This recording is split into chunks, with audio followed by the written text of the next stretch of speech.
Assalamualaikum warahmatullahi wabarakatuh. Alhamdulillahirabbil alamin wa bihi nasta'inu ala umuri dunya waddin wassalatu wassalamu ala asrofil anbiya'i wal mursalin wa ala alihi washabihi ajmain. Yang saya hormati Bapak dosen Abdul Fattah selaku dosen pengampu. Saya Abdul Jamal Maulidana akan menerangkan sedikit tentang kurikulum merdeka. Latar belakang. Kurikulum merdeka dilatar belakangi oleh adanya pandemi COVID. Sebelum daripada COVID, menurut PISA atau hasil Program for International Student Assessment menunjukkan bahwa masyarakat Indonesia 70% siswa berusia 15 tahun berada di bawah kompetensi minimum dalam memahami bacaan sederhana dan menerapkan konsep matematika dasar. Skor 70% ini menunjukkan bahwa Indonesia masih sangat minimum sekali dalam hal menerapkan bacaan dan juga memahami sebuah perkataan.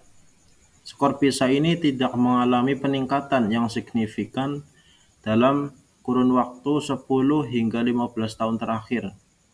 Diperparah lagi oleh keadaan COVID-19 yang melanda Indonesia pada tahun 2019 sampai 2022 kemarin.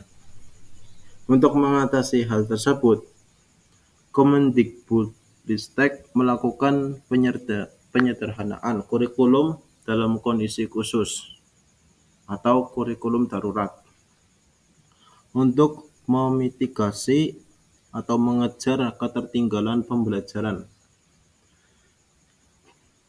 pada masa pandemi. Hasilnya, dari 31%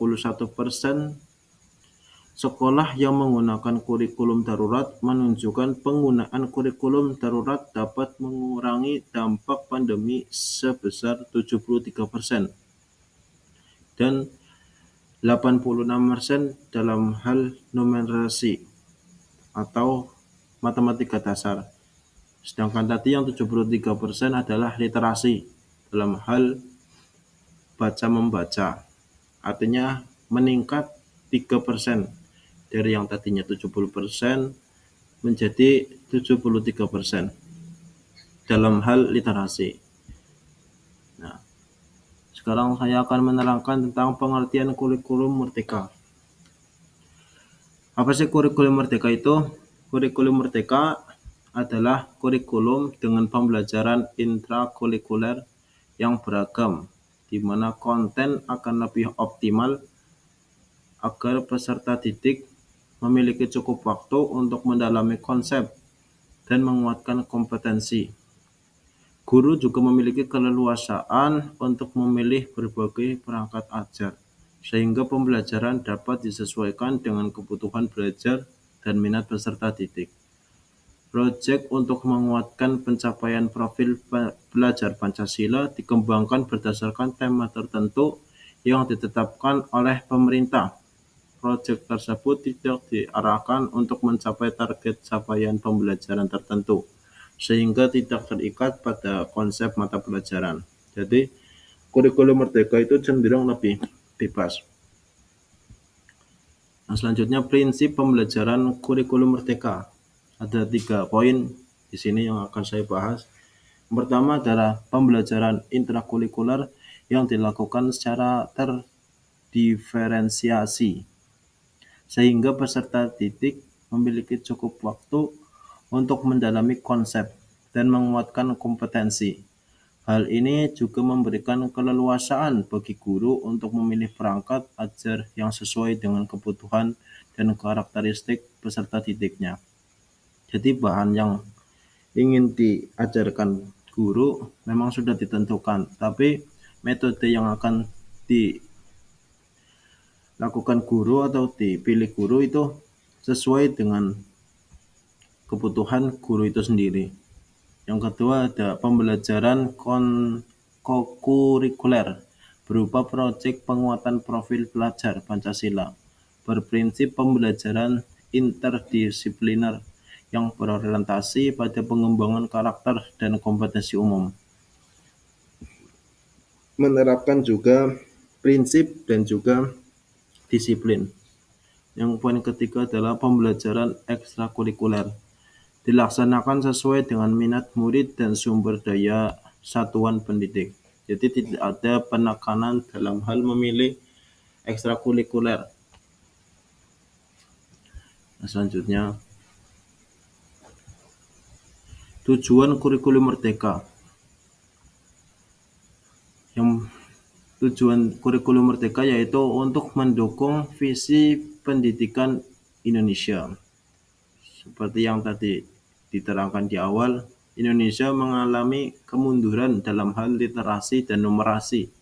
Sehingga tujuan dari kurikulum merdeka ini adalah untuk mengembangkan literasi dan numerasi anak-anak muda di Indonesia. Dan sebagai bagian dari upaya pemulihan pembelajaran.